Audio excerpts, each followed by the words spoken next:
Yes, good morning everyone. आज का जो रिवीजन लेक्चर वो है मटेरियल कॉस्ट पे। बड़ा ही छोटा और सिंपल सा चैप्टर है मटेरियल कॉस्ट। 5 से 10 नंबर का वेटेज रखता है। ठीक है, चलो फटाफट रिवाइज करेंगे। क्वेश्चन वैसन देख के कोशिश करेंगे 8 से 10 या 12 क्वेश्चन में यहाँ पे आपको करवा दूं, टिक करवा दूं, क्वेश्चन को ब्रेक करके बता दूं, क्योंकि आपको चैप्टर में कॉन्फिडेंस भी आ जाए। ठीक, चैप्टर का वेटेज है 5 to 10 मार्क्स। अगर स्मॉल क्वेश्चन पूछा तो 5 मार्क्स का, थोड़ा बड़ा पूछा तो 10 मार्क्स का।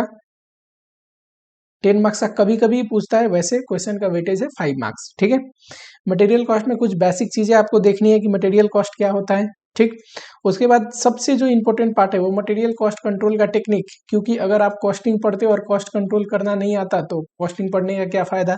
तो कॉस्ट कंट्रोल टेक्निक देखेंगे, यहाँ से क्वेश्चन आता भी है और आएगा भी। उसके बाद material pricing and store laser, ये भी इंपॉर्टेंट है, स्टोर लेजर बनाने को आता है।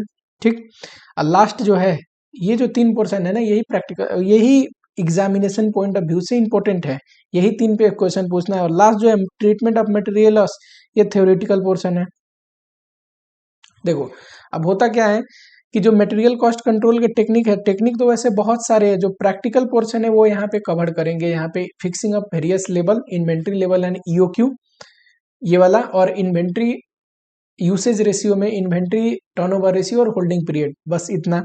और store ledger and material pricing में थ्योरी क्वेश्चन भी बनता है कि स्टोर लेजर और बिन कार्ड का डिफरेंस क्या है। और हम यहाँ पे सिर्फ स्टोर लेजर का देखेंगे कि स्टोर लेजर बनाया कैसे जाता है, क्योंकि जो लेक्चर है उसमें सिर्फ मैं प्रैक्टिकल पोर्शन कवर करने वाला हूँ। थ्योरी पोर्शन के लिए एक अलग से लेक्चर डाल दूंगा जिसमें सारे चैप्टर के थ्योरी कवर्ड होंगे और 100% उसी में से आना है एग्जामिनेशन में। ठीक है, और treatment of material loss completely theoretical portion है, तो यहाँ पे करने की जरूरत नहीं।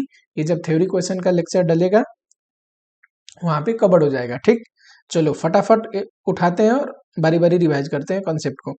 पहला है सिंपल सा, मटेरियल कॉस्ट क्या होता है, क्या क्या लेते हैं मटेरियल कॉस्ट में। मान लो यहाँ पे एक स्टोर है, स्टोर मतलब place where material is stored, मतलब ऐसा जगह, ऐसा लोकेशन जहाँ पे मटेरियल, रॉ मटेरियल स्टोर करते हैं। ये मान लो मेरे दोस्त प्रोडक्शन डिपार्टमेंट है। प्रोडक्शन डिपार्टमेंट मतलब जहाँ पे गुड्स एंड गुड्स प्रोड्यूस होते हैं। ठीक, अगर यहाँ कोई सप्लायर है तो वो मुझे गुड्स सप्लाई करता होगा, मैं स्टोर में यहाँ पे गुड्स होते होंगे, बाद में हम इसको इश्यू करते होंगे प्रोडक्शन डिपार्टमेंट को जब जब उनको जरूरत है और गुड्स प्रोड्यूस होता होगा। ठीक, जितने भी खर्चे हैं परचेज से लेके ये प्रेजेंट लोकेशन, प्रेजेंट लोकेशन मतलब मेरे केस में क्या है, प्रेजेंट लोकेशन ये स्टोर, यहाँ तक ले आने के सारे मटेरियल कॉस्ट में जुड़ते हैं। Material cost means purchase price plus all other expenditure which is necessary to bring material at present location. Present location में लाने के लिए transportation, loading, unloading, freight, insurance, सब मटेरियल कॉस्ट में आएगा। अगर कोई टैक्स हम पे कर रहे हैं वो भी मटेरियल कॉस्ट में आएगा। लेकिन अगर मान लो टैक्स का बेनिफिट सरकार हमको देता है, मतलब टैक्स रिफंडेबल है या फिर उसका क्रेडिट मिलता है, तब हम मटेरियल कॉस्ट में नहीं जोड़ेंगे, क्योंकि वो तो सरकार आपको दे दिया ना उसका क्रेडिट, तो आपका कॉस्ट कैसे हुआ। ठीक है, ये यहाँ पे फॉर्मेट में है कि परचेज प्राइस में ट्रेड डिस्काउंट, यानी कि परचेज करते टाइम जो डिस्काउंट नेगोशिएट होता है उसको बोलते हैं ट्रेड डिस्काउंट, वॉल्यूम डिस्काउंट। ठीक, क्वांटिटी डिस्काउंट वो आप घटा देंगे क्योंकि वो परचेज डिस्काउंट है।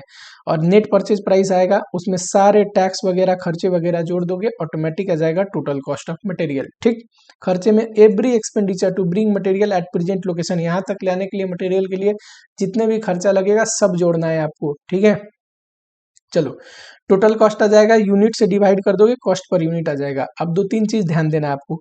एक तो टोटल कॉस्ट में ये जो टोटल कॉस्ट है, यहाँ पे पेनाल्टी वगैरह नहीं लेते, क्योंकि पेनाल्टी हम ब्रीच ऑफ कॉन्टैक्ट के लिए पे करते हैं। प्रेजेंट लोकेशन में ले आने के लिए कोई पेनाल्टी का खर्चा लेने की जरूरत नहीं है, क्योंकि वो तो प्रेजेंट लोकेशन पे ले आने के लिए पेनाल्टी एक्सपेंडिचर नहीं है, ये तो ब्रीच ऑफ कॉन्टैक्ट के लिए आप पे करे हो। डिमरेज, डिमरेज मतलब late charges for transporter, transportation में लेट होता है तो कई बार हमें चार्जेस पेनाल्टी देना पड़ता है, वो भी गुड्स को प्रेजेंट लोकेशन में लाने के लिए आवश्यक एक्सपेंडिचर नहीं था। ठीक है, तो वो भी नहीं लेंगे। कॉस्ट ऑफ कंटेनर, कंटेनर के साथ क्या है कि कई बार आप मटेरियल खरीदोगे तो आपको कंटेनर भी लेके आना पड़ता है। अब जब कंटेनर लेके आना पड़ेगा, मान लो कि कोई लिक्विड है जो कंटेनर में पैक होके ही आ सकता है, कंटेनर के भी 1000 रुपये आपको पे करना है, तो मटेरियल के साथ साथ कंटेनर के भी पे कर रहे हो अगर, तो आप कॉस्ट में जोड़ोगे उसको, यहाँ पे ऊपर कॉस्ट में जोड़ोगे उसको कहीं भी। और अगर कंटेनर रिफंडेबल है कि कंटेनर को बाद में रिफंड करके आप अपना 1000 रुपया ले सकते हैं, तो कॉस्ट का पार्ट नहीं बनेगा, यहाँ पे आप कॉस्ट में नहीं जोड़ोगे उसको। ठीक, suppose if less amount is refunded, मान लो 5 से डिपॉजिट देके आप कंटेनर लेके आए थे, बाद में आपको सिर्फ 300 रुपया वापस मिला, तो जो 7 से नहीं मिला वो आपका कॉस्ट है, 700 आप कॉस्ट में जोड़ोगे। यूनिट के लिए ध्यान देना है, यूनिट में क्या लेना है, टोटल यूनिट में से नॉर्मल लॉस या प्रोविजन कोई नॉर्मल लॉस यूनिट का है वो घटा के क्या होता है ये, अच्छा यहीं पे देख लेते हैं। लॉस ना दो किस्म का होता है, एक होता है नॉर्मल लॉस, एक होता है अब नॉर्मल लॉस। नॉर्मल लॉस मतलब वो loss which is inherent to the nature of business, अगर आप बिजनेस करते हैं तो वो नुकसान आपको होगा। फॉर एग्जांपल मान लो कोई केमिकल का बिजनेस मैं करता हूँ, तो केमिकल इवापोरेट हो जाती है थोड़ा बहुत, तो इवापोरेशन लॉस हो गया, वो नॉर्मल लॉस है। मान लो मैं पेरिसेबल गुड्स का बिजनेस करता हूँ, पेरिसेबल आइटम डिके हो जाता है, खराब हो जाता है थोड़ा बहुत, तो वो नॉर्मल लॉस है, वो होगा। ठीक, मान लो मैं ग्लास का बिजनेस करता हूँ, ग्लास लाते टाइम कुछ ग्लासेस फूट भी सकते हैं, ब्रोक हो सकते हैं, नॉर्मल लॉस है। क्यों? Because it is inherent to the nature of business, मैं ये बिजनेस करूंगा तो उसके साथ जुड़ा हुआ है। अब नॉर्मल लॉस मतलब any loss over and above the normal loss. मान लो 1000 यूनिट में लेके आ रहा हूं और नॉर्मल लॉस 10% है कि इसमें 100 यूनिट खराब हो जाएगा और मुझे 900 यूनिट मिलेगा। ठीक, तो ये 100 यूनिट जो है ना नॉर्मल लॉस की, इतना तो हो ही जाता है खराब 100 यूनिट, ये नॉर्मल लॉस है। पर कभी मैं लेके आया मुझे सिर्फ 800 ही मिला, 200 यूनिट रास्ते में खराब हो गए, तो 100 यूनिट तो नॉर्मल है, 100 क्या है, ओवर एंड अबव नॉर्मल वाला अब नॉर्मल। ठीक, अब नॉर्मल का लॉस हम बियर करते हैं, कॉस्टिंग बीएल में डालते हैं, नॉर्मल लॉस हम कस्टमर से रिकवर कर लेते हैं। कैसे रिकवर करेंगे, जब भी हम कॉस्ट पर यूनिट निकालेंगे तो टोटल कॉस्ट में से यूनिट में से नॉर्मल लॉस यूनिट घटा देते हैं, प्रोविजन फॉर नॉर्मल लॉस कुछ है तो जब नॉर्मल लॉस घटाओगे तो ऑटोमेटिक कॉस्ट पर यूनिट बढ़ जाएगा। और जब प्रोडक्ट का कॉस्ट आप लिखोगे तो प्रोडक्ट के कॉस्ट में देखो मटेरियल, लेबर, ओवरहेड तीनों जोड़ोगे तो फिर प्रोडक्ट का कॉस्ट आता है ना, तो मटेरियल का कॉस्ट तो आप बढ़ा दिए कॉस्ट पर यूनिट, तो ऑटोमेटिक प्रोडक्ट कॉस्ट बढ़ जाएगा और हम कस्टमर को वो प्रोडक्ट बेच के रिकवर करेंगे। ठीक, चलो ये छोटा सा कंसेप्ट था, इस पे क्वेश्चन 2 क्वेश्चन दिया हुआ है, मैंने भी बुक में डाल दिया है, इंस्टीट्यूट ने भी बुक में दिया हुआ है, पर यहाँ से क्वेश्चन आएगा नहीं। आते हैं कॉस्ट कंट्रोल पे। देखो ये जो है कि आपको मटेरियल को परचेज करना है, स्टोर करना है, इश्यू करना है, ये तीनों एक्टिविटी पे अगर आप कॉस्ट कंट्रोल कर पाते हैं, इसी को बोलते हैं मटेरियल कॉस्ट कंट्रोल। कैसे, देखो परचेज करो तो कोशिश करो मिनिमम से मिनिमम रेट पे परचेज हो, कि आपका ordering, carrying and purchase price मिलके एक मिनिमम कॉम्बिनेशन बने। स्टोर करो तो ऐसा स्टोर करो कि कोई वेस्टेज ना हो, वहाँ पे ओवर स्टोर ना हो। ओवर स्टोर का मतलब अगर ज्यादा आप मटेरियल स्टोर कर लोगे तो उसमें पैसा फंसा रहेगा ना, आपको जरूरत है कम, आप ज्यादा स्टॉक भर के रख लिए तो फालतू का आप पैसा फंसा के रखे हो, वहाँ वर्किंग कैपिटल इन्वेस्टमेंट बढ़ जाएगा और उस पर जो इंटरेस्ट है, अपॉर्चुनिटी कॉस्ट है, वो बढ़ जाएगा। ठीक, अगर अंडर स्टॉक है, अगर आप कम रखते हो तो प्रोडक्शन वाले को कभी हो सकता है कि उनकी डिमांड हो और दे ही ना पाए, तो वहां पे स्टॉक आउट लॉस हो जाएगा। ठीक है, चलो उसके बाद आता है मटेरियल कॉस्ट कंट्रोल करने का टेक्निक। पहला टेक्निक है यूसेज ऑफ कंट्रोल रेशियो, उसमें आप पढ़ते हो प्रैक्टिकल पॉइंट ऑफ व्यू से इन्वेंट्री टर्नओवर रेशियो या फिर इन्वेंट्री होल्डिंग पीरियड। ये क्या होता है, देखो मान लो मैं इन्वेंट्री एक परचेज करके ले आता हूँ और 20 दिन मुझे लगते हैं उसको सेल करने में या फिर रीयूज करने में, यूज करने में, किसी और चीज में अगर यूज करता हूँ कुछ और चीज बनाने में। ये जो 20 दिन है ना, जितने दिन के लिए मैंने इन्वेंट्री होल्ड करके रखा है, जितना दिन मुझे रखना पड़ता है इन्वेंट्री को, इसको बोलते हैं इन्वेंट्री होल्डिंग पीरियड। अब कोई पूछेगा इन्वेंट्री टर्नओवर रेशियो क्या होता है, साल में कितने बार ऐसा होगा कि इन्वेंट्री एक रोटेशन साइकिल जो है 20 दिन का, कि आता है और जाता है, उसमें 20 दिन का गैप है, तो साल में कितने बार ये प्रोसीजर होगा, तो 365 को ये 20 दिन से डिवाइड कर दो, यानी कि 365 को इन्वेंट्री होल्डिंग पीरियड से डिवाइड कर दोगे तो टर्नओवर आ जाएगा, है कि नहीं। इसको क्रॉस मल्टीप्लाई करोगे तो आप ऐसे भी लिख सकते हो कि इन्वेंट्री होल्डिंग पीरियड निकालना हो तो 365 को इन्वेंट्री टर्नओवर रेशियो से डिवाइड कर दो, है कि नहीं। चलो यहाँ पे देखो इन्वेंट्री टर्नओवर रेशियो कैसे निकलता है, simple, material consume divide by average inventory, तो इन्वेंट्री टर्नओवर आ जाएगा। और होल्डिंग पीरियड कैसे आता है, 365 को इन्वेंट्री टर्नओवर से डिवाइड कर दोगे तो होल्डिंग पीरियड आ जाएगा। ठीक, मटेरियल कंज्यूम्ड कैसे होता है, देखो, ओपनिंग में परचेज जोड़ दोगे और क्लोजिंग घटा दोगे तो मटेरियल कंज्यूम्ड आ जाता है। हाउ? ओपनिंग मतलब इतना स्टॉक आपके पास था, परचेज मतलब इतना और ले आए तो टोटल आपके पास इतना स्टॉक हो गया। मान लो 100 था, ये 1000 आप ले आए, टोटल आपके पास 1100 हो गया। और साल के लास्ट में सिर्फ 50 बचा आपके पास, यानी कि कितना साल में आप यूज करे होंगे? 1050, है कि नहीं? तो opening plus purchase minus closing is equal to material consumed. Average inventory का फॉर्मूला क्या है सर? एवरेज इन्वेंट्री का फॉर्मूला है opening stock plus closing stock divide by 2। मैं शॉर्टकट में लिख रहा हूं, ध्यान देना, ठीक है? जिस मटेरियल का जितना कम होल्डिंग पीरियड होता है, होल्डिंग पीरियड मतलब कितना दिन वो रहता है हमारे पास, उसको फास्ट मूविंग आइटम बोलते हैं, कि वो जल्दी का आता है, जल्दी जाता है, ठीक? होल्डिंग पीरियड कम होने का मतलब है इन्वेंट्री टर्नओवर रेशियो ज्यादा होता है जिस मटेरियल का, उसको हम फास्ट मूविंग आइटम बोलते हैं। फास्ट मूविंग मतलब आते ही चला जाता है, जल्दी की कम समय के लिए रहता है अपने पास, ठीक? इस पे एक क्वेश्चन दिखा दूं आपको, चलो आ जाओ फटाफट। बड़ा सिंपल सिंपल छोटा छोटा क्वेश्चन आता है, कोई ऐसी दिक्कत वाली बात नहीं है। चलिए देखो, एग्जाम में आया हुआ क्वेश्चन है, इरेज करते हैं इसको। क्या एग्जाम में आया हुआ क्वेश्चन है, दो मटेरियल है, एक एम और एक एन, ठीक है? और मटेरियल का ओपनिंग स्टॉक भी दिया है, क्लोजिंग, ये ओपनिंग स्टॉक है, ये क्लोजिंग स्टॉक है, और ये परचेज भी दिया है। मटेरियल कंज्यूम निकल जाएगा, बिल्कुल निकल जाएगा। Opening plus purchase minus closing, दोनों का मटेरियल कंज्यूम निकाल लोगे, ठीक? पूछा क्या है? Turnover ratio. टर्नओवर रेशियो कैसे निकलता है? तो सर टर्नओवर निकलता है material consumed divide by average inventory. Average inventory कैसे निकलेगा? एवरेज इन्वेंट्री निकलेगा ये opening stock plus closing stock divide by 2। तो ऐसे ही दोनों का निकाला है मटेरियल टर्नओवर, ठीक? फॉर्मूला में बस डाला है और कुछ नहीं है। मान लो होल्डिंग पीरियड, तो 360 divide by turnover ratio, holding period आ गया, ठीक है? सेकेंड में पूछा है कौन सा बताइए फास्ट मूविंग आइटम है? फास्ट मूविंग जिसका होल्डिंग पीरियड कम हो, ये इसका होल्डिंग पीरियड कम है ना, क्योंकि इसका टर्नओवर रेशियो ज्यादा था, तो ये फास्ट मूविंग है। 146 डेज के लिए टोटल इसका प्रोसेस है, आने से लेके यूज होने या सेल होने तक, और इसका 172 है, तो ये है फास्ट मूविंग आइटम, ठीक? चलो, ऐसे ही सिंपल सा ये भी क्वेश्चन है, सेम स्टडी मैट का क्वेश्चन है, ये एग्जाम में आया हुआ क्वेश्चन है, क्वेश्चन नंबर 5 का वन का, ये 5 मार्क्स में। चलो ठीक है, वैसे ही ये है, एकदम आसान है, आप कर लेना। ये भी एक क्वेश्चन है, आसान है, एकदम कर लेना, सिंपल सा फॉर्मूला में डालना है और कुछ नहीं। चलो, अगला जो कंसेप्ट है वो है fixing of inventory level and EOQ. Fixing of inventory level and EOQ.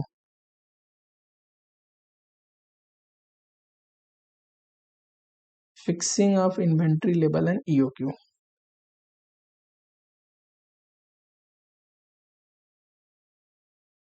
Inventory level and EOQ. देखो, एक डायग्राम बनाते हैं। मान लो यहाँ पे क्वांटिटी है, यहाँ पे डेज है, ठीक? यहाँ पे क्वांटिटी है, यहाँ पे डेज है। ये एक लेवल है रीऑर्डर लेवल। रीऑर्डर लेवल मतलब ऐसा लेवल जहाँ पे आते ही हम अपनी इन्वेंट्री फिर से ऑर्डर कर देंगे लाने के लिए। जब इन्वेंट्री घटते जाएगा घटते जाएगा घटते जाएगा, यहाँ पे आएगा तो हम ऑर्डर प्लेस कर देंगे, क्योंकि ये रीऑर्डर लेवल है। रीऑर्डर लेवल मैनेजमेंट तय करता है कि उसको रीऑर्डर कितना रखना है। अभी हम देखेंगे कैसे तय करता है, ठीक? इस दिन को मान लो, ये कोई दिन ले लेते हैं, एक एग्जम्पशन ले लेते हैं, ट्यूसडे है फॉर एग्जाम्पल। अब मान लो 3 दिन लगते हैं, 3 डेज आने में, तो 3 दिन तक तो ये क्या होगा? कंज्यूम होते जाएगा, कंज्यूम होते जाएगा। जैसे ही तीसरे दिन पे आएगा, वापस से इन्वेंट्री भर जाएगी ना, इन्वेंट्री रिसीव हो जाएगा हमें। मान लो जितना हम ऑर्डर करे थे उसको बोलते हैं रीऑर्डर क्वांटिटी, तो उतने से तो ये बढ़ जाएगा, और बढ़ने के बाद जो इन्वेंट्री लेवल हो जाती है ना, इसको बोलते हैं मैक्सिमम लेवल, ठीक? This is maximum level. जब रीऑर्डर क्वांटिटी एड ऑन हो जाती है तो मैक्सिमम लेवल ये जो है कि गिरते गिरते एक ऐसा लेवल पे आया था जहां पे आके ऑर्डर हमें रिसीव हो गई थी, इसको बोलते हैं मिनिमम लेवल।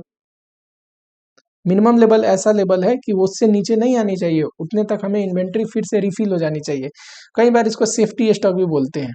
सेफ्टी स्टॉक का मतलब ही वही है कि इतना स्टॉक तो सेफ्टी के लिए होना चाहिए कि उससे नीचे ना आए स्टॉक लेवल, ठीक? इससे भी एक नीचे लेवल होता है जिसको बोलते हैं इमरजेंसी लेवल। इमरजेंसी लेवल या इमरजेंसी स्टॉक। अब इनकी फॉर्मूला देखते हैं, आपको समझ में आ गया, ठीक। अब देखो ये फील होगा, फिर वापस से गिरते आएगा कंज्यूम होते होते, जैसे ही यहाँ आएगा ऑर्डर प्लेस हो जाएगा, यहाँ पे आएगा रिसीव होगा, रिसीव होते ही फिर वापस से बढ़ के मैक्सिमम लेवल पे चला जाएगा। ठीक, ऐसे ये प्रोसीजर चलता रहता है। फॉर्मूला मैं दिखा देता हूँ। मैक्सिमम लेवल का फॉर्मूला क्या है, तो मैक्सिमम लेवल, पहले रीऑर्डर लेवल देखते हैं। रीऑर्डर लेवल का फॉर्मूला क्या है, कितने लेवल पे हमें रीऑर्डर कर देनी चाहिए। तो देखो उस लेवल पे तो कर ही देनी चाहिए कि मैक्सिमम कंजम्पशन हो और मैक्सिमम समय लगे आने में। ये जो 3 दिन मैंने अपने एग्जांपल में बताया था उसको बोलते हैं लीड टाइम या रीऑर्डर टाइम या डिलीवरी टाइम। मैक्सिमम समय लगे तब भी उतना हमारे पास कंजम्पशन हो, तो maximum consumption into maximum lead time. एक तो फॉर्मूला इसका है maximum consumption into maximum lead time. दूसरा क्या है कि नहीं, यहाँ पे मैं आपको बता देता हूँ। चलो, रीऑर्डर लेवल का पहला फॉर्मूला क्या बना sir, maximum consumption into maximum lead time, maximum lead time. और या फिर मिनिमम लेवल, तो देखो वो लेवल है ना जितना हमें रखना ही रखना है, प्लस नॉर्मल यूसेज यानी कि average consumption into average lead time. यानी कि ऑन एन एवरेज जितना कंजम्पशन होगा, जितने दिन में गुड्स आएगा उतने दिन के लिए तो रखना ही है अपने को लीड टाइम। ठीक, या फिर एक और काम कर सकते हैं हम, सेफ्टी स्टॉक प्लस यही average consumption into average lead time, ऐसे आता है रीऑर्डर लेवल। दूसरा अगर मैं पूछूं मिनिमम लेवल बताओ, मिनिमम लेवल कैसे निकलेगा, तो आप इसी फॉर्मूले से नहीं निकाल सकते। रीऑर्डर लेवल का एक फॉर्मूला है minimum plus average consumption into average lead time. तो इससे मिनिमम कैसे आएगा, reorder level minus average consumption into average lead time. Shortcut में मैं लिख रहा हूँ, अब पूरा लिखना, इंटू एवरेज लीड टाइम। लिखने की जरूरत ही नहीं है, देखो ये जो बुक है वो मैं आप लोगों को प्रोवाइड कर दूंगा, एकदम सिस्टमैटिक बनी है, 100% कवरेज पे बनी है। अगर आप ये समरी बुक पढ़ते हो, आपको थ्योरी प्रैक्टिकल कहीं से कोई भी क्वेश्चन है 100% अटेम्प्ट हो जाएगा। ठीक, ये पर्सनली जैसे मैं पढ़ाता हूँ, जिस तरीके से मैं नोट्स बनाता हूँ अपने टीचिंग स्टाइल में, उसी स्टाइल में 100% बना हुआ है। चलो, थर्ड अगर कोई बोले सेफ्टी स्टॉक बताओ, सेफ्टी स्टॉक, तो सेफ्टी स्टॉक का सबसे सिंपल फार्मूला तो यही है, इसी फार्मूले को ब्रेक कर दो, मिनिमम लेवल का ही फार्मूला हो जाएगा इसमें भी, reorder minus average consumption into average lead time. या फिर सेफ्टी स्टॉक का एक और है, मैक्सिमम कंजम्पशन ले लो, मिनिमम कंजम्पशन ले लो, इनटू कर दो एवरेज लीड टाइम से, लीड टाइम से। वैसे तो ये है, कहीं कहीं पे लिखा होता है कि maximum lead time, minimum lead time average consumption into कर दो, ये इंस्टीट्यूट में लिखा, जो अभी मैं बता रहा हूँ इंस्टीट्यूट में एक जगह किया हुआ है। पर जनरली ये जो फॉर्मूला है reorder level minus average consumption into average lead time, इसी से आपको बनाना है। ठीक, जब भी सेफ्टी स्टॉक का क्वेश्चन है। चलो अगला है मैक्सिमम लेवल पूछे तो, सिंपल मैक्सिमम लेवल पूछे तो देखो रीऑर्डर लेवल, इतने पे तो अपने को ऑर्डर करना है, ऑर्डर आएगा तो रीऑर्डर क्वांटिटी आएगा। ये क्या है, ये रीऑर्डर क्वांटिटी है, रीऑर्डर लेवल प्लस कुछ घटा है फिर आया है, जब जाके मैक्सिमम बना है। क्या घटा है, तो देखो जितना दिन के लिए, तो minimum consumption into minimum lead time तो होना ही चाहिए अपने पास, minimum consumption into minimum lead time, कि इतना पे तो ऑर्डर करते हैं, इतना आता है और उतने दिन में कम से कम इतना तो कंज्यूम हुआ ही होगा ना, तो उतना तो घटानी पड़ेगी, तब जाके बनता है मैक्सिमम लेवल। उसके बाद अगला एक है एवरेज। एवरेज लेवल पूछे तो सिंपल, एवरेज तो हमेशा ऐसे ही निकलता है ना, minimum level plus maximum level divide by 2, है ना। मिनिमम लेवल, देखो मैं फास्ट फास्ट लिख रहा हूँ इसीलिए राइटिंग पे ध्यान मत देना, अभी मैं बुक में से ये टिक करा दूंगा आपको। या फिर देखो मिनिमम लेवल तो आपको रखना ही है, तो मिनिमम लेवल ले लो, प्लस जो भी रीऑर्डर करते हो ऑन एन एवरेज उसका आधा तो रहता ही होगा हमेशा आपके पास। जब ऑर्डर करे तो 0 रहता है, मतलब कुछ आया ही नहीं है, जब आता है तो 100% रहता है। तो ऑन एन एवरेज कैसे होगा, 0 plus 100 divide by 2, 0 plus 100 divide by 2 कितना होता है 50%, तो 50% मतलब हाफ रखना है आपको। ठीक, चलो अगला है छठे नंबर में इमरजेंसी स्टॉक। इमरजेंसी स्टॉक पूछे तो देखो एवरेज कंजम्पशन ले लो into emergency lead time, emergency lead time, कि इमरजेंसी में अगर गुड्स मंगाना हो अर्जेंट से अर्जेंट तो कितना दिन लगेगा मंगाने में, और एवरेज कंजम्पशन ले लो तो इमरजेंसी लीड टाइम आ जाएगा। ठीक, तो ये है इन्वेंट्री लेवल। अब अगला क्वेश्चन आता है ईओक्यू पे। ईओक्यू पे क्वेश्चन आता है। ईओक्यू पे देखो दो वेराइटी है। वैसे ईओक्यू तीन किस्म से निकाल सकते हो, एक ग्राफिकल मेथड, एक फार्मूला मेथड, एक trial and error method. Graphical and formula method वहां लगाते हैं जहां सिंगल प्राइस हो, ठीक है, प्राइस कांस्टेंट हो। और ट्रायल एंड एरर मेथड कहाँ पे लगाते हैं, जहाँ पे प्राइस चेंज हो रहा है। प्राइस चेंज हो रहा है यानी कि डिस्काउंट दिया हुआ है आपको, डिफरेंट क्वांटिटी लेवल के लिए डिफरेंट प्राइस रेंज दिया हो तो ट्रायल एंड एरर मेथड लगाएंगे। अब ग्राफिकल मेथड आपको ध्यान देना नहीं है तो फार्मूला मेथड पे आ जाते हैं। फार्मूला मेथड कहाँ पे लगाते हैं, चलो बुक से ही टिक करवा देता हूँ आपको। फार्मूला मेथड कहाँ लगाते हैं, जहाँ प्राइस कांस्टेंट हो। फार्मूला क्या है, 2AO divide by C root over. ठीक, देखेंगे अभी डिटेल में क्या है फार्मूले में। देखो ए का मतलब होता है annual demand of raw material, raw material का एनुअल डिमांड। ध्यान रखना फिनिश गुड्स दिया होगा, फिनिश गुड दिया होगा, कंफ्यूज नहीं होना है, वो नहीं लेना है, रॉ मटेरियल का लेना है। फिनिश गुड दिया होगा तो देख लेंगे फिनिश गुड बनाने के लिए रॉ मटेरियल कितना लगेगा पूरी साल का। दूसरा ऑर्डरिंग कॉस्ट, ऑर्डरिंग कॉस्ट इस फार्मूले में पर ऑर्डर कितना ऑर्डरिंग कॉस्ट लगेगा वो लेना है। कैरिंग कॉस्ट, इस फार्मूले में कैरिंग कॉस्ट आपको क्या लेना है, carrying cost per unit per annum, यानी कि एक यूनिट पे एक साल में अगर मंथली दिया हो तो मान ले दिया है 50 पैसा पर मंथ, तो इंटू 12 कर दोगे तो पर एनम आएगा। ठीक, कैरिंग कॉस्ट में क्या क्या आता है, तो सर कैरिंग कॉस्ट में storage cost, cost, interest on working capital, absolute rest, मतलब कोई स्टॉक आउटडेटेड हो गया, कोई स्टॉक को आपको राइट ऑफ करना पड़ा, वो सब लेंगे। ठीक, अगर कैरिंग कॉस्ट परसेंटेज में है, जैसे 20% दिया है तो यहाँ तो अमाउंट में लेना है ना इस फार्मूले में, तो कैसे निकलेगा, परसेंटेज किस पे अप्लाई करोगे, तो परसेंटेज अप्लाई करोगे परचेज प्राइस पे, क्योंकि कैरिंग कॉस्ट हमेशा as a percent of purchase price express किया होता है। ठीक, तो परचेज प्राइस पे इंटू कर दोगे। ठीक है, चलो ट्रायल एंड एरर मेथड में देखो ईओक्यू होता क्या है, ईओक्यू का मतलब उस उतना इन्वेंट्री आपको ऑर्डर करना है that level of reorder quantity for which material cost is lowest. मतलब मटेरियल कॉस्ट जहां पे सबसे कम है वही है ईओक्यू। मटेरियल कॉस्ट मतलब purchase price plus ordering cost ले लेंगे पूरे साल का, प्लस कैरिंग कॉस्ट ले लेंगे, तो सबसे कम आना चाहिए ये। जिस भी लेवल पे सबसे कम हो वही हमारा ईओक्यू है। ठीक, प्राइस अगर कांस्टेंट है ना एक पर्टिकुलर प्राइस पे तो दिक्कत है, ये सबसे कम कहाँ पे होगा, जहां पे ऑर्डरिंग कॉस्ट और कैरिंग कॉस्ट बराबर हो। सॉरी, दोनों ओसी ओसी ले लिएगा ना, एक तो इरेजर को छोटा करते हैं, जहां पे ऑर्डरिंग कॉस्ट और कैरिंग कॉस्ट बराबर हो। ठीक, ये फॉर्मूला भी उसी कॉन्सेप्ट पे बेस्ड है, ऑर्डरिंग कॉस्ट और कैरिंग कॉस्ट बराबर करके ही फॉर्मूला डिराइव हुआ है। ठीक, चलो तो फॉर्मूला मेथड आप देख लिए। अब ये जो ट्रायल एंड एरर मेथड है इसका जब क्वेश्चन मैं अभी थोड़ी देर में कराऊंगा तब पढ़ाऊंगा, इतना जितना पढ़े उस पर क्वेश्चन देखते हैं कि आपको कोई कंफ्यूजन ना रहे। आओ फटाफट आ जाओ, फटाफट आ जाओ, छोटा सा कंसेप्ट है ये। देखो मटेरियल कॉस्ट निकालने का है, सिंपल सा है, इसमें जरूरत नहीं है। चलो ये क्वेश्चन देखते हैं, क्वेश्चन नंबर 4। ठीक,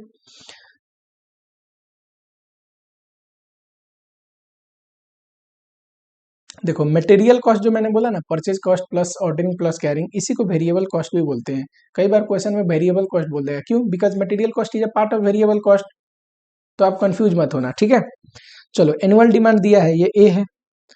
परचेज प्राइस दिया है, क्यों दिया है, परचेज प्राइस का दो काम, एक तो मटेरियल कॉस्ट निकालने के लिए चाहिए परचेज प्राइस, और दूसरा कैरिंग कॉस्ट अगर परसेंटेज में दिया है तो परचेज प्राइस पे अप्लाई होता है। देखो ऑर्डरिंग कॉस्ट तो दिया है पर ऑर्डर ये, और कैरिंग कॉस्ट क्या, स्टोरेज, इंटरेस्ट, ऑब्सोलेंस सब आता है कैरिंग में, यस सब आता है कैरिंग में। इनको जोड़ोगे तो 20% आएगा, ये 20 पे 20% अप्लाई करोगे तो 4 रुपया आएगा, तो कैरिंग कॉस्ट हो गया 4 रुपया।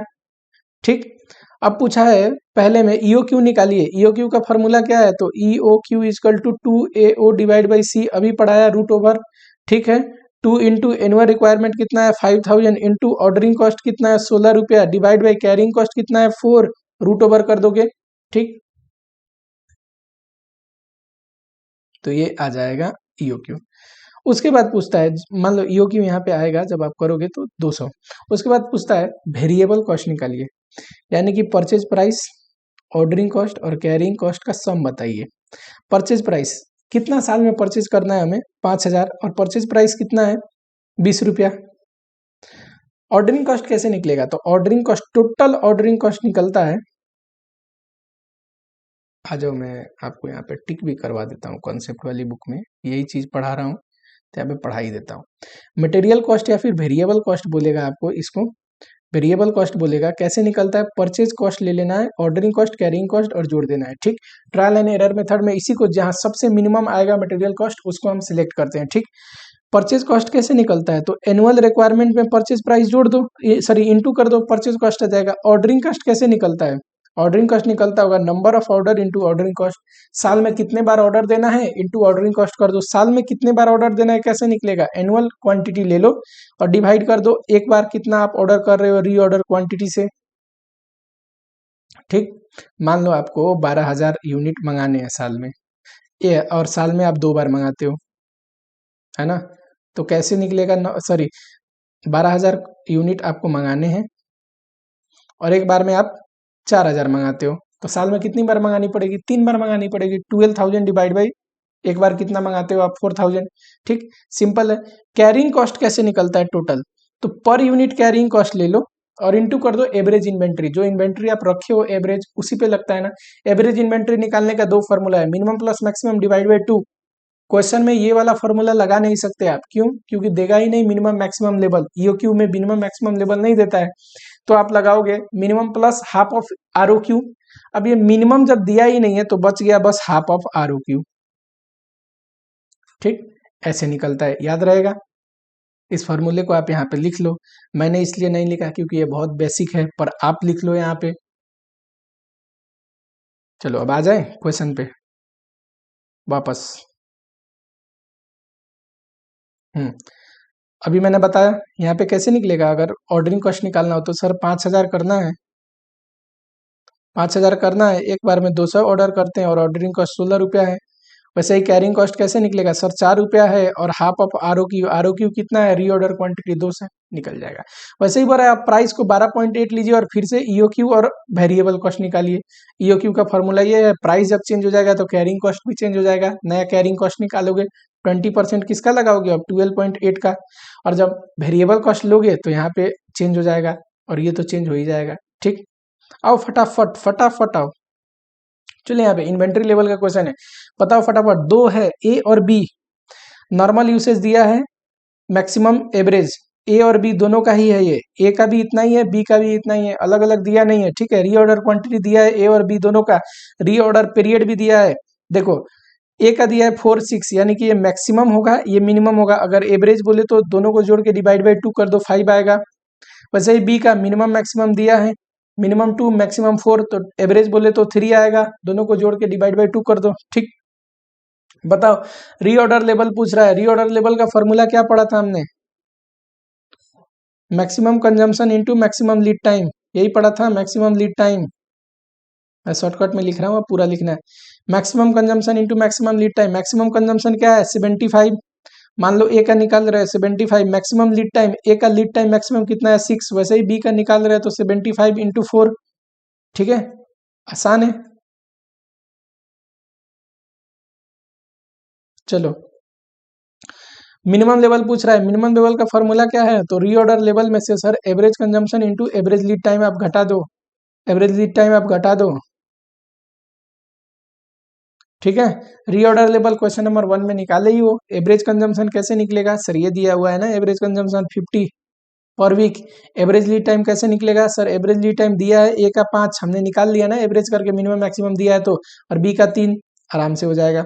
वैसे ही मैक्सिमम लेवल बताओ, फटाफट बताओ मैक्सिमम लेवल। मैक्सिमम लेवल का फॉर्मूला क्या है? अभी हमने पढ़ा है, रीऑर्डर लेवल में रीऑर्डर क्वांटिटी जोड़ दोगे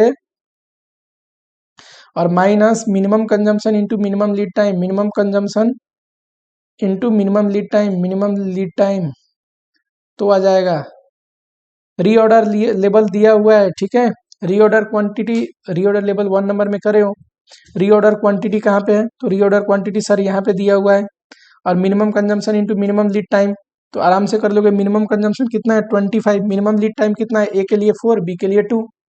चलो वैसे ही एवरेज लेवल, एवरेज लेवल का 2 फॉर्मूला है, मिनिमम मैक्सिमम डिवाइड बाई 2, ये दोनों निकलवा चुका है। मिनिमम बी में, मैक्सिमम सी में, डिवाइड बाई 2 कर दोगे जोड़ के, तब भी आ जाएगा। या फिर आप मेरे को सुनते जाना, क्वेश्चन बनाते जाना। या फिर अगला बताओ, मिनिमम लेवल तो बी में निकाले ही है, plus half of reorder quantity. Reorder quantity दिया हुआ है यहाँ पे 3 से 5 से क्वेश्चन में।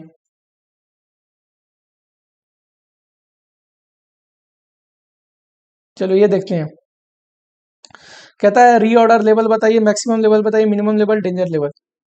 रीऑर्डर लेवल फॉर्मूला क्या है?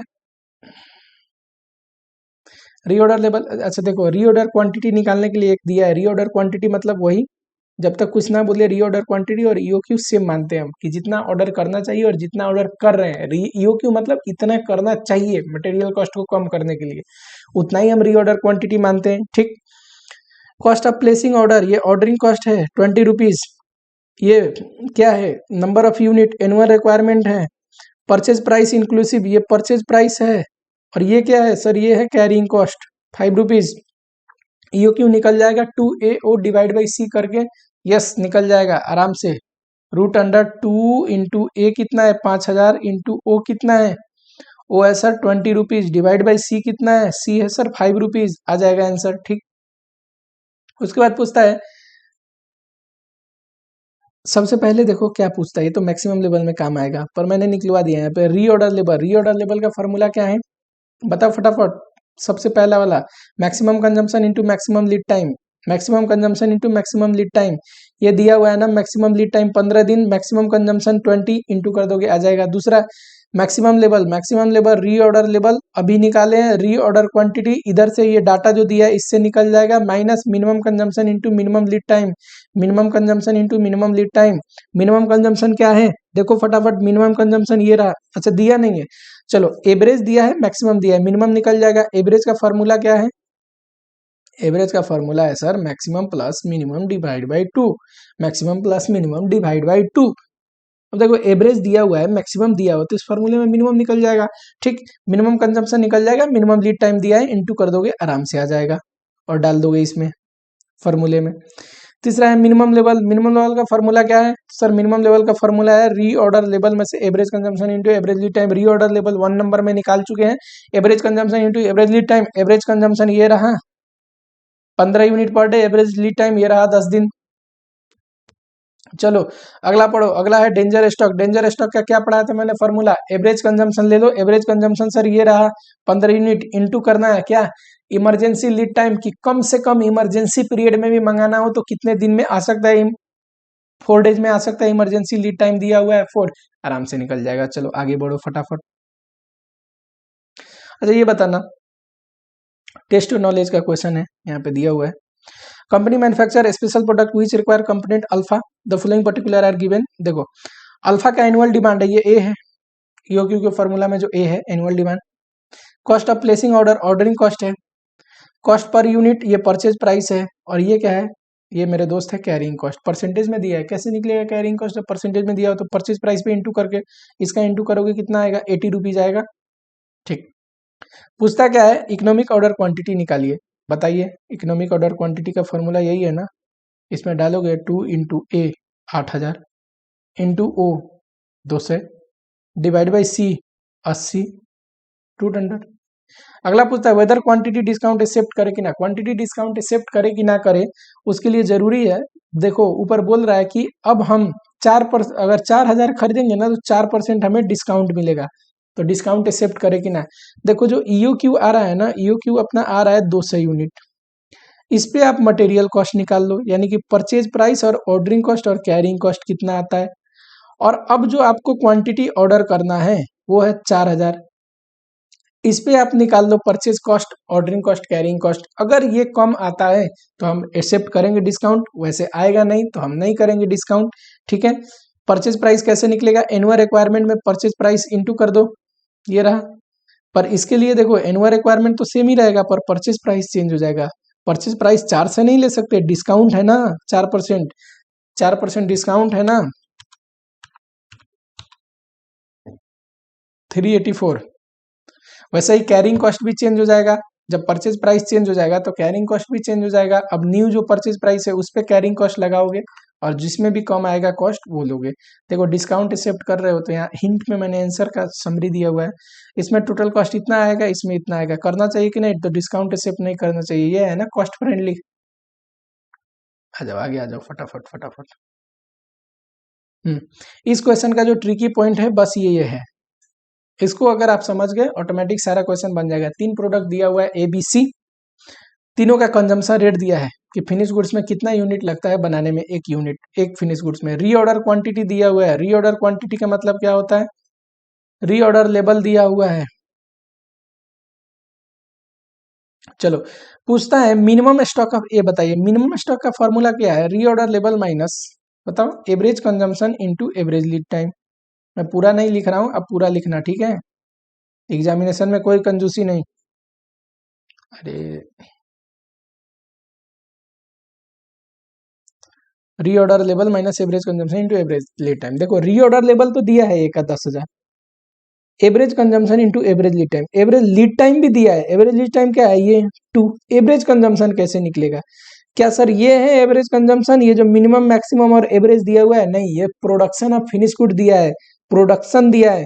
देखो एवरेज प्रोडक्शन को अगर ए का कंजम्पशन रेट की 1 यूनिट में कितना ए लगता है इंटू कर दोगे तो ऑटोमेटिक आ जाएगा ना, ठीक? बस इतना कॉन्सेप्ट है कि जब भी मिनिमम कंजम्पशन, मैक्सिमम कंजम्पशन या एवरेज कंजम्पशन लगाना हो किसी भी यूनिट का, तो मिनिमम कंजम्पशन निकालना हो तो मिनिमम प्रोडक्शन को उसकी कंजम्पशन रेट से इंटू कर दो।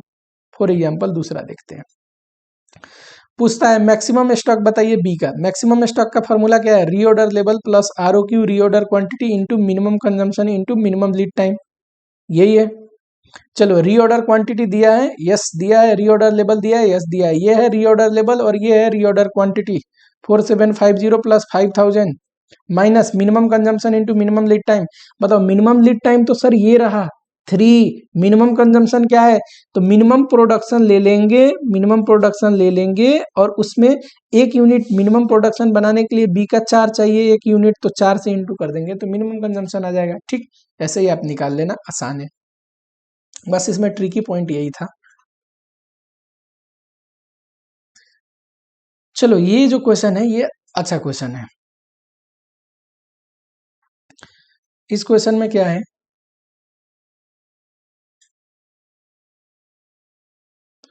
कि इस क्वेश्चन में दिया हुआ है वो डिफरेंट प्राइस रेंज, यही है ट्रायल एंड एरर का क्वेश्चन, ठीक है? ट्रायल एंड एरर का ये क्वेश्चन है। आ जाओ यहाँ पे,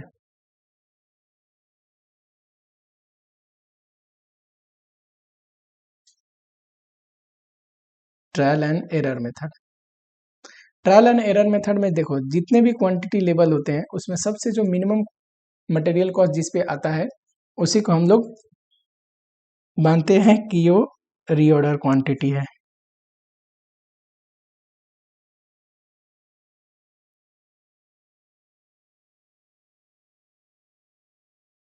ठीक है? आ जाओ चलो फटाफट यहाँ पे आते हैं, ठीक है? चलो अगर लेस देन आप 500 ऑर्डर करते हो तो 12 से लगता है कॉस्ट, वैसे ही 500 से 1000 करते हो तो इतना लगता है, इतने से इतना, ये परचेज प्राइस है, ये परचेज प्राइस है, ये परचेज प्राइस, हर एक रेंज के लिए परचेज प्राइस दिया हुआ है, ठीक? लेस देन 500 में इस रेंज के लिए कोई सा भी आइटम, कोई सा भी क्वांटिटी उठा लेते हैं, लेस देन 500 है, राउंड फिगर उठा लो, 400 उठा लो। देखो 500 से लेकर लेस देन 1000 तो 500 ही ले लो, 500 भी तो इस रेंज में आता है। वैसे इसके लिए 1000 क्वांटिटी ले लो, 2000 क्वांटिटी ले लो, हर एक रेंज के लिए हम मटेरियल कॉस्ट निकालेंगे, जिस भी रेंज में मटेरियल कॉस्ट सबसे सस्ता है उस रेंज का हम क्वांटिटी ऑर्डर करेंगे, ठीक है? तो यहाँ पे आप लिख लोगे क्वांटिटी में 4 से 5 से 1000 2000 3000, ठीक है? परचेज प्राइस, परचेज प्राइस में क्या लिखोगे? अगर 4 से है तो 12 से परचेज प्राइस है ना? इस रेंज के लिए इतना परचेज प्राइस है, सबका परचेज प्राइस ले लो, 1180 1160 है, अगले का 1140 है, 1120 है, ठीक है? ओके, और भी है 5000 एनुअल रिक्वायरमेंट है, ये ले लेते हैं एनुअल रिक्वायरमेंट। ऑर्डरिंग कॉस्ट दिया हुआ है 12 से, ये भी लिख लेते हैं, और कैरिंग कॉस्ट 20% है, ये भी लिख लेते हैं। नीचे में आ जाओ सर। एनुअल रिक्वायरमेंट 5000 है, ऑर्डरिंग कॉस्ट 1200 है और कैरिंग कॉस्ट है 20%। ठीक है, चलो आ जाओ। हमें क्या करना है कि परचेज प्राइस लेना है, ऑर्डरिंग कॉस्ट और कैरिंग कॉस्ट, और ये तीनों जोड़ के जिसमें भी सबसे सस्ता आएगा वही वाला हमारा रीऑर्डर क्वांटिटी हो जाएगा, वही हमारे लिए इकोनॉमिक ऑर्डर क्वांटिटी हो जाएगा। ठीक है, चलो मान लो ये फर्स्ट रेंज है, इसमें परचेज प्राइस कैसे आएगा? तो टोटल साल में हमें 5000 खरीदना है और 1200 रुपया हमारे लिए प्राइस है, यही रहा ना प्राइस। वैसे ही इसके लिए करोगे तो सर टोटल साल में इतना 5000 खरीदना है, 1180 परचेज प्राइस है, परचेज आ गया। आगे आप कर लेना इनके लिए, तीनों के लिए। वैसे ऑर्डरिंग कॉस्ट, ऑर्डरिंग कॉस्ट कैसे निकलता है? Number of order, number of order कैसे निकलता है? ए डिवाइड बाई क्यू। साल में कितना मंगाना है, एक बार कितना मंगा रहे हैं? 5000 मंगाना है, एक बार में कितना मंगा रहे हैं? 400 इंटू ऑर्डरिंग कॉस्ट, ये नंबर ऑफ ऑर्डर आ गया, ऑर्डरिंग कॉस्ट ये नंबर ऑफ ऑर्डर आ गया, ऑर्डरिंग कॉस्ट पर ऑर्डर कितना है? तो सर 1200। वैसे इसके लिए 5000 डिवाइड बाई 500 इंटू 1200। ठीक है, आगे आप कर लेना। कैरिंग कॉस्ट देखो 20% है, कैरिंग कॉस्ट किस पे अप्लाई होता है? परचेज प्राइस पे अप्लाई होता है। कैरिंग कॉस्ट कैसे करोगे? तो सर 20% तो है, परचेज प्राइस क्या है? तो परचेज प्राइस 1200 है, तो कैरिंग कॉस्ट आ गया, ये है कैरिंग कॉस्ट। और इसको एवरेज इन्वेंट्री पर यानी कि हाफ ऑफ क्वांटिटी, क्वांटिटी क्या है? 400, इस पे अप्लाई कर दोगे। ठीक है, वैसे ही अगला कैरिंग कॉस्ट। अब देखो इसमें जो कैरिंग कॉस्ट आएगा तो इस परचेज प्राइस पे इंटू करोगे कैरिंग कॉस्ट निकालने के लिए, और हाफ ऑफ इन्वेंट्री यानी कि इसका कैसे आएगा? तो सर 20% लेना है, परचेज प्राइस 1180 है, तो ये कैरिंग कॉस्ट आ गया, और half of ROQ reorder quantity कितना है इसके लिए? 500 है, 500 है, तो ये आ जाएगा। ऐसे ही आप सब कर लेना, जिसमें सबसे कम मटेरियल कॉस्ट आए वही आपका होगा। ट्रायल एंड एरर मेथड में ऐसे ही होता है, हर एक प्राइस रेंज के लिए आप निकाल लोगे।